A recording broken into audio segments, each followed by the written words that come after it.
The overarching question, though, right now is this huge strategic emergency, which is now becoming clear. In the last 36 hours, we've had a fierce attack by Islamist militants in the capital of Chechnya, and about 20 are dead. These are Islamist suicide bombers, and this event was timed to coincide with the State of Russia, State of the Nation address, which Putin was holding then in the Kremlin. So this, you could see a big building in the center of town was seized. It was shot to pieces, burning, damaged buildings all over the place, and so forth. So it is a huge challenge, and as we'll see, it's the third in the course of the last year. I urge you to get out your copy of Obama, the Postmodern Coup, The Making of a Manchurian Candidate, 2008, by yours truly. Go to tarpley.net and order it immediately. In here we find the story of Ilyas Akhmadov, the ambassador of the Chechen terrorist organization, which had him as essentially an ambassador here in the United States, thanks to the tender care of Zbigniew Brzezinski and others. And, of course, we remember that in the Boston bombing, Uncle Ruslan was married to the daughter of Graham Fuller of the CIA, presumably one of the handlers of people coming from that neck of the woods. Just last year, we had Doku Umarov, Chechen terrorist leader, killed. And remember that his predecessor as the boss of this entire thing, Basayev, was one of the most notorious CIA agents anywhere in the world. So I'm saying this because if you're reading this from the Russian point of view, when you see Islamist crazies attacking in Chechnya, you think right away, CIA, MI6. And indeed, sure enough, let's see what Putin had to say about this in that speech that did go on, right? The show did go on. So let's just see a few things about this. He says he's talking about the policy of containment. Let me go back to this. Putin says, concerning sanctions, economic sanctions are not just the kind of ad hoc or knee-jerk reaction on behalf of the United States responding to the coup in Ukraine or the Crimean Spring, which was an answer to that. Putin says, I'm sure that if the Ukrainian events had never happened, if none of that had ever happened, the U.S. and the West would have come up with some other excuse to try to contain Russia's growing credibilities, affect our country in some way, or take advantage of it. The policy of containment was not invented yesterday. Remember, it was George Kennan, the pro-Nazi group in the State Department, that launched it back in 1947 and 1948. I'm adding that. Policy of containment, not new, carried out against Russia for many years, for decades, perhaps centuries. In short, whenever someone thinks that Russia has become too strong or too independent, these tools are quickly put into use. However, says Putin, talking to Russia from a position of force is an exercise in futility, and that applies even when Russia was crippled by domestic hardships, as in the 90s and early 2000s. And now we get to the part about Chechnya, which indicates the gravity of the current strategic crisis. And we'll get to that in our next segment here on World Crisis Radio for the 5th of December, St. Nicholas Day on Saturday. Back in a minute. Welcome back to World Crisis Radio. We're taping on the afternoon of Friday, December 5th, but the program will be broadcast on Saturday, December 6th, and that's St. Nicholas from what is now Turkey. So we're always getting back to the Middle East. In the case of Putin's State of the Nation address, it's very clear how a Russian leader, especially Putin, would see this attack in Grozny. And here is what he says. We remember well how and who, almost openly, supported separatism back then, and even outright terrorism in Russia, referred to murderers whose hands were stained with blood as nothing but rebels, and organized high-level receptions for them. Now, if you don't know what that was, get your copy of 9/11 Synthetic Terror Made in USA and read the part about the Beslan School and the Russian press reaction to the Beslan School, which was simply that this was a massacre manufactured on the banks of the Thames and the Potomac. And that one of the key people who always comes up in this is Ilyas Akhmadov, paid by the State Department, sitting here in Washington, D.C., ambassador of a terrorist organization, according to many findings. And you'll see there was a whole debate on Johnson's Russia list and all these places you can find them. So Putin says, these rebels, in quotes, have shown up in Chechnya again. I'm sure the local guys, the local law enforcement authorities will take proper care of them. They are now working to eliminate another terrorist raid. Let's support them. Then he gets back to this question of the receptions. Let me reiterate, we remember high-level receptions for terrorists dubbed as fighters for freedom and democracy. This is Zbigniew Brzezinski, I'm sorry. Back then, we realized that the more ground we give and the more excuses we make, the more our opponents become brazen and the more cynical and aggressive their behavior becomes. Despite our openness, unprecedented openness back then, we tried to treat people as close friends and even allies. What we got was support for separatism in Russia from across the pond, U.S., including information, political and financial support provided by the special services, CIA. Spецsluzb means CIA, ЦРУ. Get the idea? Was absolutely obvious, left no doubt that they would gladly let Russia follow the Yugoslav scenario of disintegration and dismemberment. We all remember with all the tragic fallout for the people of Russia. It didn't work. We didn't allow that to happen.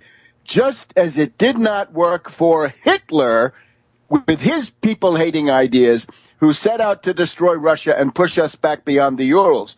Everyone should remember how it ended. Yes. Next year, we will mark the 70th anniversary of victory in the Great Patriotic War, the Second World War. Our army crushed the enemy and liberated Europe.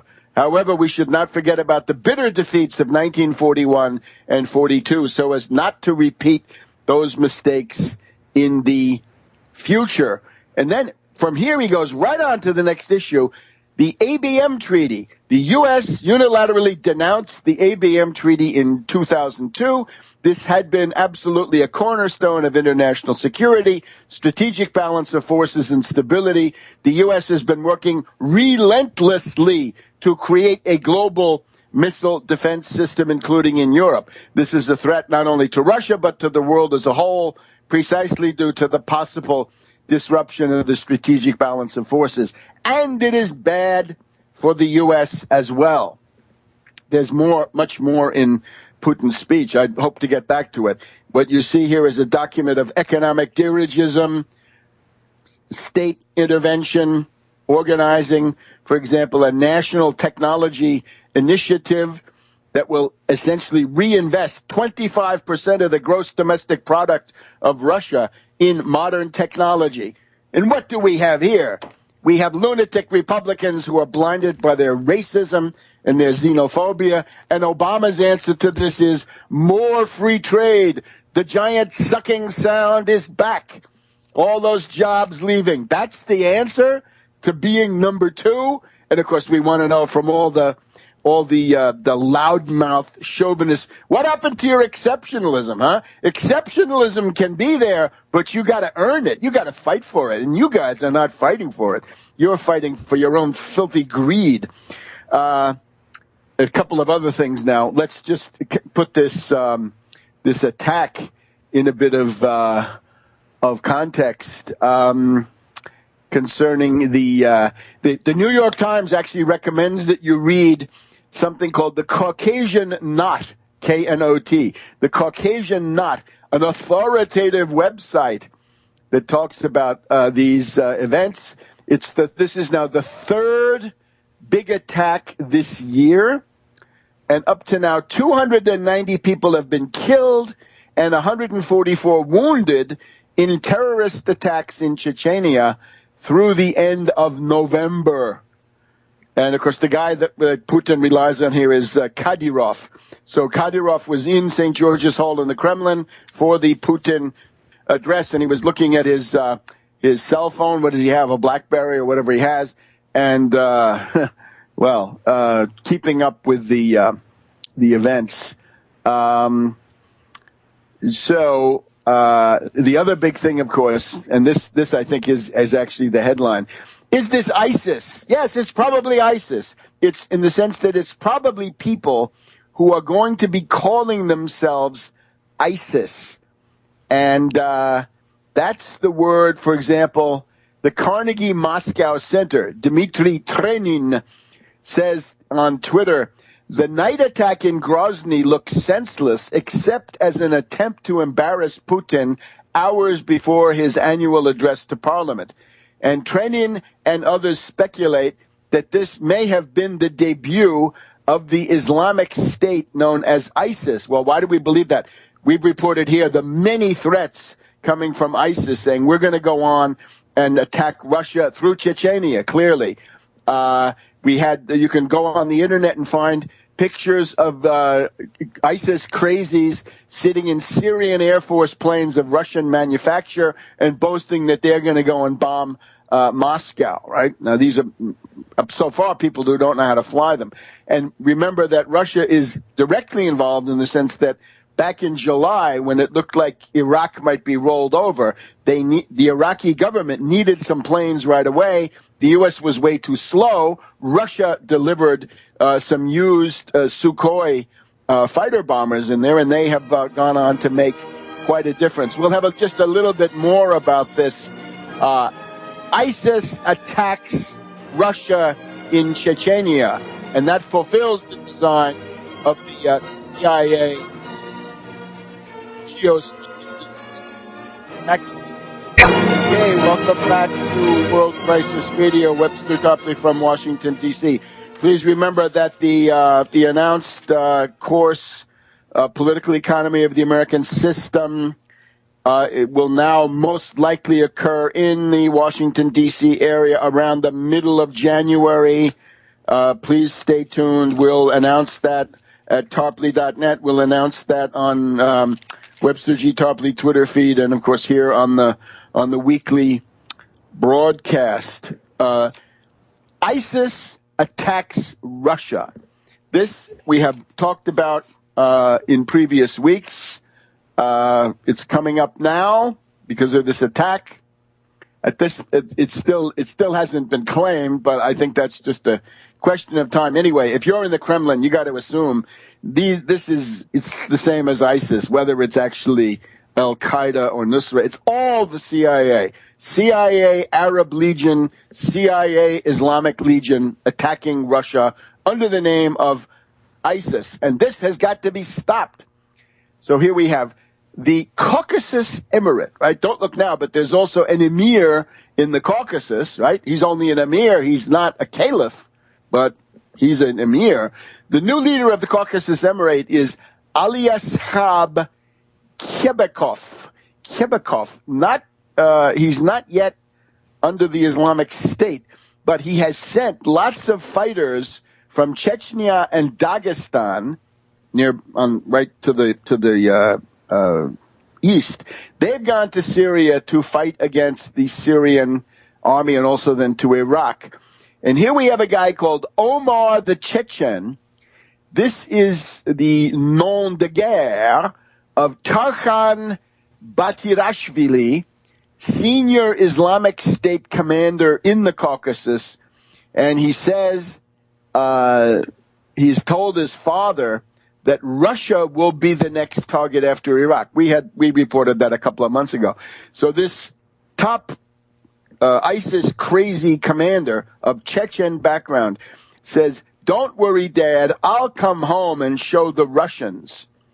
Mr. Batirashvili's father told Bloomberg News from his home in the Pankisi Gorge region of Georgia on the Chechen border, "I have many thousands following me now, and I'll get more. We'll have our revenge against Russia."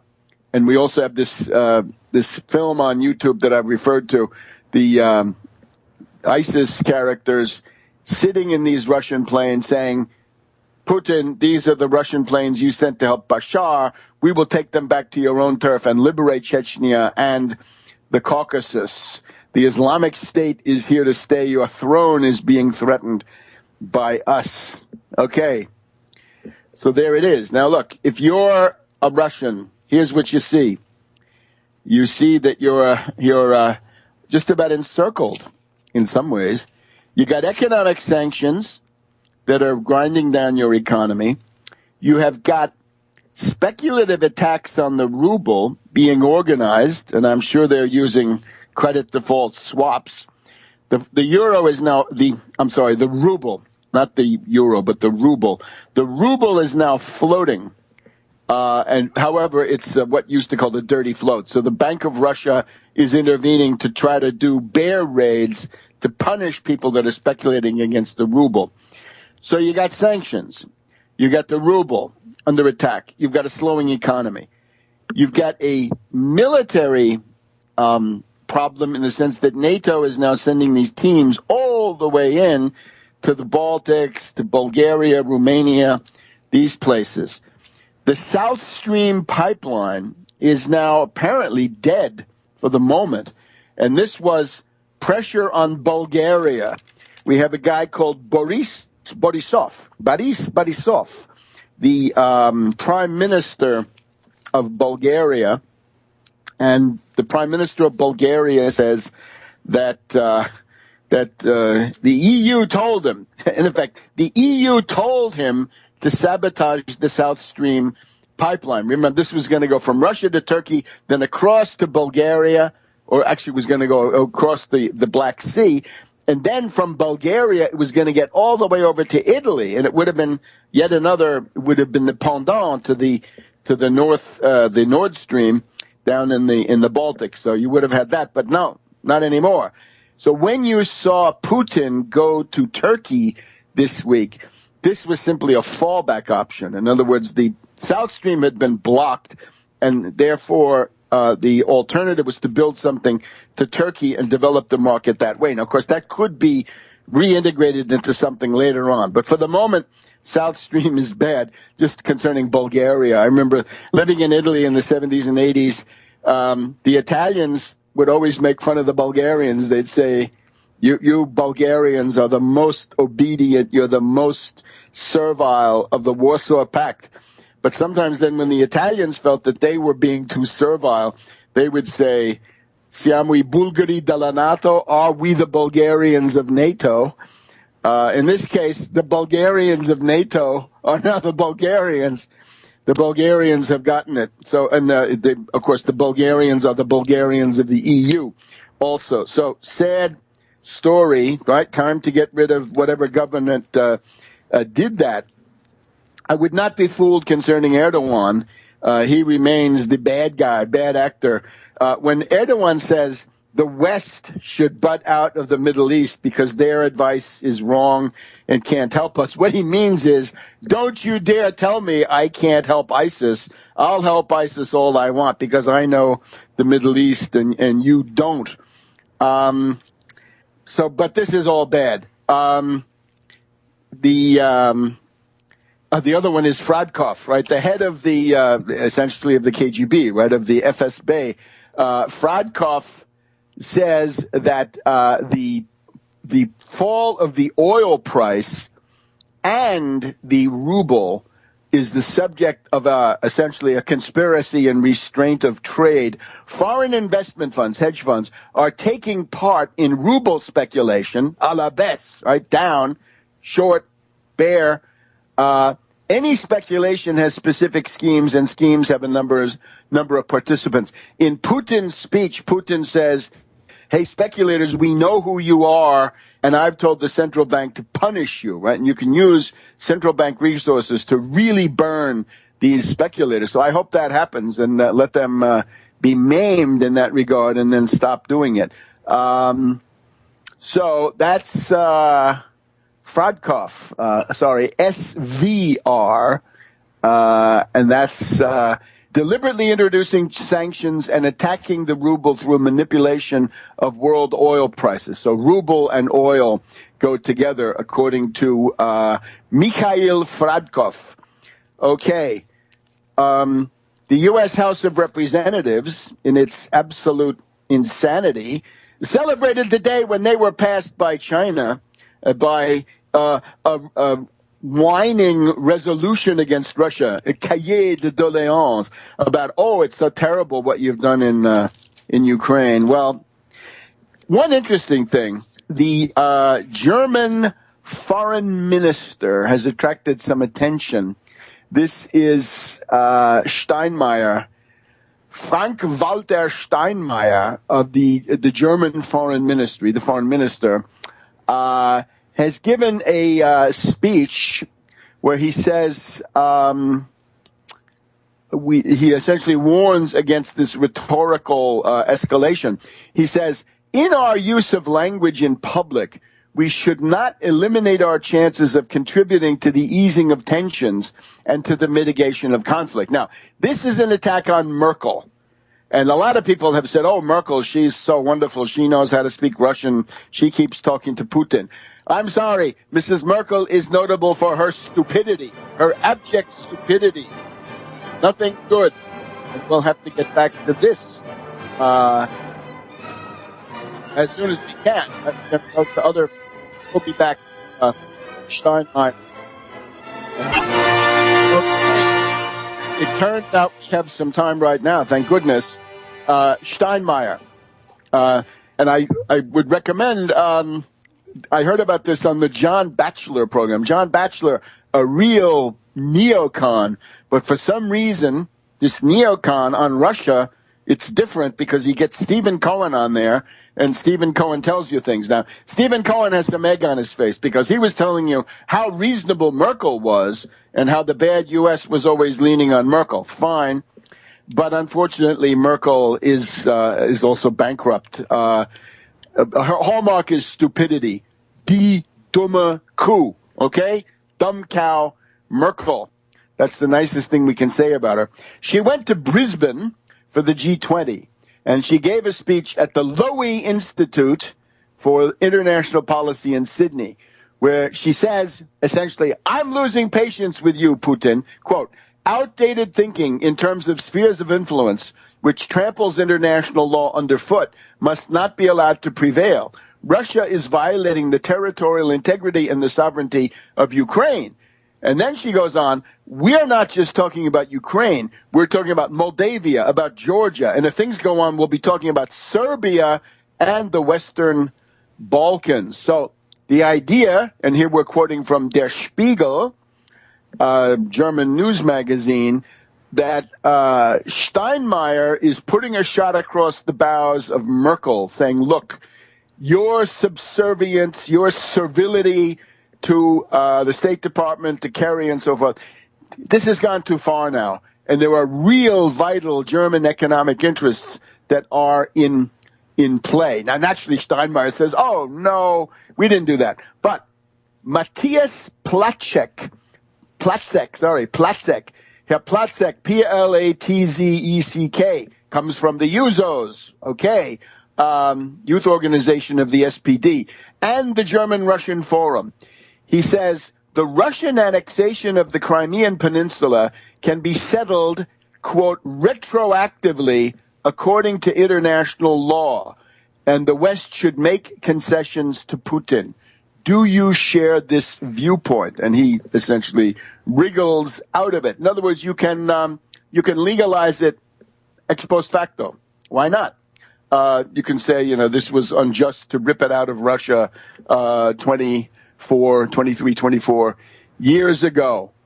So maybe something moving in Europe, but of course remember that we got Mad Dog Cameron looking for an election, and he's going to want to what can we say, twist the tail of the Russian bear.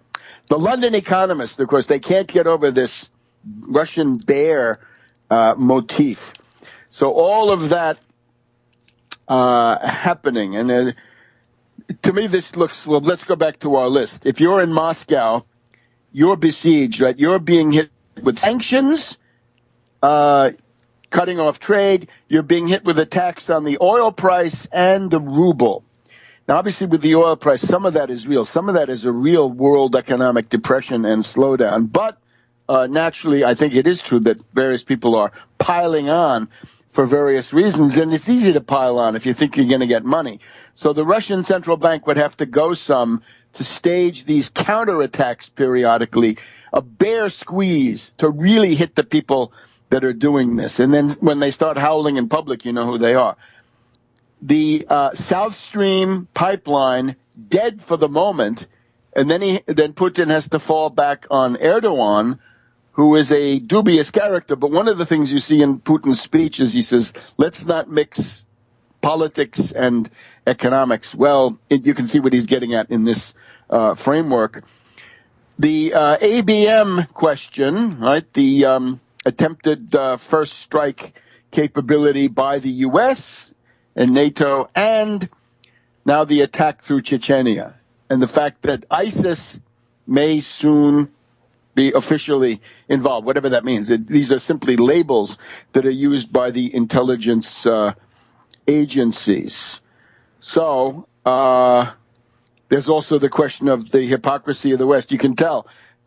Somebody attacks the U.S., they're a terrorist. Otherwise, you attack Russia, you can be a separatist, a militant, a gunman, a rebel, but generally not a terrorist. Again, read the 9/11 synthetic terror made in USA, extensive discussion of all of that. Let me also point out a couple of other things in Putin's speech. He says the Crimea for Russia has the same ideological and even sacral significance as the Temple Mount, the Al-Aqsa Mosque, and the temple, right? That site in Jerusalem. For Russia, this is the same thing. We say that the Crimea, the ancient Kherson or Chersonesus and Sevastopol will have invaluable civilizational and even sacral importance for Russia, like the Temple Mount in Jerusalem for the followers of Islam and Judaism. So please remember that Grand Prince Vladimir, right, the one of Kiev, right, transforming Russia into a Christian country, was baptized in this area before bringing Christianity to the Kiev Rus.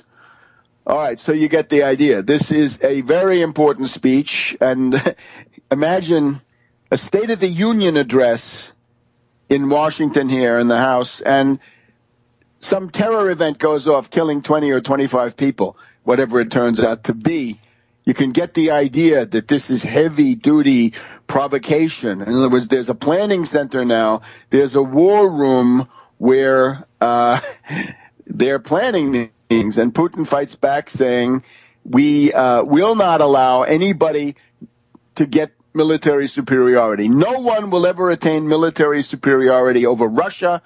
We have a modern and combat-ready army. We want to be polite, but it's a formidable army. We have the strength and we have the courage to protect our freedom. Remember, it's an unconquered country. Only the U.S., Britain and Russia in the modern world pretty much have this characteristic. We will protect the diversity of the world. We will tell the truth to people abroad so that everyone can see the real and not distorted and false image of Russia.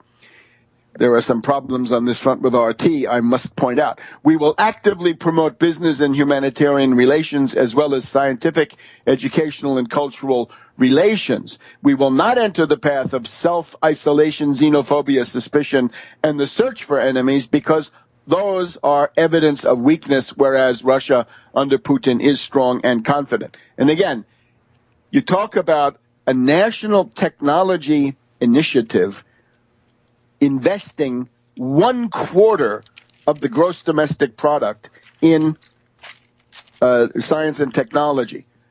I would also point out, demographically, he boasts that Russia is now 8 million inhabitants above the pessimistic demographic projections that had been made by the United Nations at the beginning of this decade. So the demographic development is now positive. The Russian population is growing again after the time of troubles, the smut under Yeltsin, when alcoholism and despair were essentially decimating this country.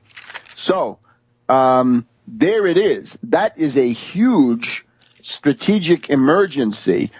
And, what are we going to have? Ashton Carter. Is Ashton Carter the right man here? I can hardly think so. We're happy that we were able to help shoot down the Michelle Flournoy candidacy, right? She comes from the Center for a New American Security. That is General Petraeus's think tank, his personal think tank. And remember, we got this situation where General Allen is now the ISIS czar inside the government, and he is undoubtedly scheming to oust others and to set the stage for the confrontation that he wants. And as for Ashton Carter, he once said to Bush the Younger in 2006, "Let's go bomb North Korea, the DPRK." No, vote no on Ashton Carter. Sorry, too risky. Back in a minute.